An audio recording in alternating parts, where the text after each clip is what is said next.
I have been corresponding with my aunt who's been raising questions because I've mentioned some of the stuff that you said about the move. Yes. And she wonders, and I don't know if you got me wondering, about the people on Easter Island. Yes. There's two races there. And whether the law is there any tradition about that? No, the biggest problem with Easter Island is that there are some traditions carried down by the few families who remain, but almost all the Easter Islanders who were there when the Westerners arrived were wiped out. The colonists came in and took most of them away for slaves, and most of them died and were brought back and retrained what traditions they could. There are who knows what family secrets are still held by people who are not saying anything, but a great many of the people died, okay, who would have had that kind of knowledge. Apparently all the people died who remembered how to read those tablets, which could have been far more widespread than they are nowadays, because all the islands have had disasters. So I don't know of anything. The things I do know are that, and it's hard to tell which way this went, but you know those statues, they typically have a top knot of red stone and long, long ears. Well, there are Indians, as we call them today, living in the jungles of South America on the western side, who dye their hair red in a top knot and have artificially extended their earlobes. Now, does that mean that they came from South America to Easter Island, which is certainly possible? Or does that mean that they went from Easter Island to the mainland there and established their own culture and lived there? We don't know which way that was.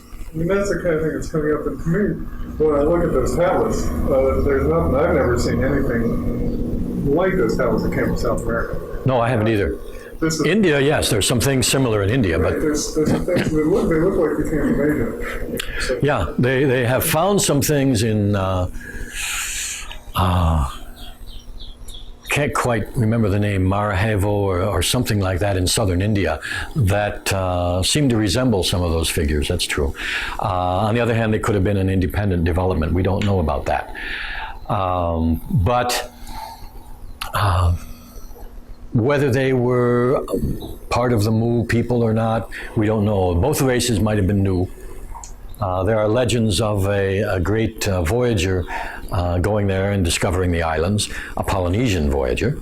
It's one of the Hawaii Loa stories. Or Hokulea? No, not Hokulea. There's another Hoku. Anyway, another great Polynesian navigator who discovered the islands. So when we get into those histories like that, see, a lot of people tend to think that in the old days things were much simpler. Well, I've studied an awful lot of ancient cultures in both academically and on my own, and the more I've studied, the more I've found that it wasn't any simpler then. The technology was different, but socially and culturally it wasn't any simpler. People traveled and mixed and did all kinds of things all over the place. I don't think we're going to find any easy answers to that. Yeah. What I'd like to find, quite frankly, is a Rosetta Stone, which has that script. and a translation. And other scripts on it, because it's my conviction that somewhere along the line there is one, somewhere in Asia or the Pacific. And that's the thing, because the script is undeciphered. Well, you know, it's certainly possible, because one of the things that's also good to remember is that these islands have hardly had any archaeological excavation at all.